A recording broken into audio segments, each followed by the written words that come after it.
राहुल और अंजलि की मुलाकात एक छोटे से शहर की कॉलेज लाइफ में हुई थी। दोनों एक दूसरे के क्लास में थे, लेकिन एक दूसरे से बिल्कुल अलग थे। राहुल शांत और अंतर्मुखी था, वहीं अंजलि चंचल और खुश मिजाज थी। पहली मुलाकात में ही अंजलि को राहुल की शालीनता में एक अलग सी बात महसूस हुई और धीरे धीरे दोनों में दोस्ती होने लगी। राहुल का प्यार उसके दिल में चुपचाप पनपने लगा। वो हर दिन अंजलि की छोटी सी छोटी बात पर ध्यान देता, उसकी हंसी की हर पल को याद में संजोता, लेकिन कभी कुछ कह नहीं पाया। अंजलि भी उसकी ओर आकर्षित थी, पर उसे राहुल की खामोशी का मतलब समझ नहीं आ रहा था। कॉलेज का आखिरी साल करीब आ चुका था। अंजलि को एक अच्छी नौकरी के लिए शहर छोड़कर जाना पड़ा, जबकि राहुल वहीं परिवार के साथ रह गया। दूरियां बढ़ी तो उनका मिलना जुलना भी कम हो गया, लेकिन दोनों का दिल एक दूसरे के लिए ही धड़क रहा था। अंजलि रोज रात को राहुल के मैसेज का इंतजार करती और राहुल भी हमेशा उसके छोटे से छोटे मैसेज का सोच समझकर जवाब देता।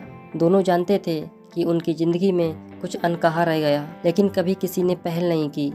समय बीतता गया और एक दिन अंजलि की शादी की बात चली। अंजलि ने सोचा कि वो एक आखिरी बार राहुल से मिलकर उसे अपने दिल की बात बताएगी। उसने राहुल को एक पार्क में बुलाया, जहां पहली बार दोनों की मुलाकात हुई थी। राहुल वहां पहुंचा तो देखा कि अंजलि भावुक नजर आ रही थी।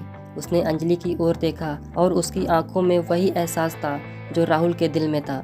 राहुल ने अंजलि का हाथ पकड़ा और कहा, कभी कभी कुछ रिश्ते बोलने से ज़्यादा महसूस करने के लिए होते हैं। तुम मेरे दिल में हमेशा थी और हमेशा रहोगी। अंजलि की आंखें भर आईं और उसने राहुल से कहा, कभी तुम्हें खोने का ख्याल भी नहीं आया, क्योंकि कहीं ना कहीं मुझे भी यकीन था कि तुम हमेशा मेरे साथ रहोगे। उस दिन दोनों ने एक दूसरे को गले लगाकर अपना प्यार का इजहार किया। अंजलि ने शादी की बात से इनकार कर दिया और राहुल के साथ जिंदगी बिताने का फैसला किया। उसका प्यार अधूरा रहकर भी मुकम्मल था, लेकिन दोनों ने दिल से एक दूसरे को चुना था। इस कहानी के जरिए आप दर्शकों को दिखा सकते हैं कि सच्चा प्यार समय और दूरियों का मोहताज नहीं होता।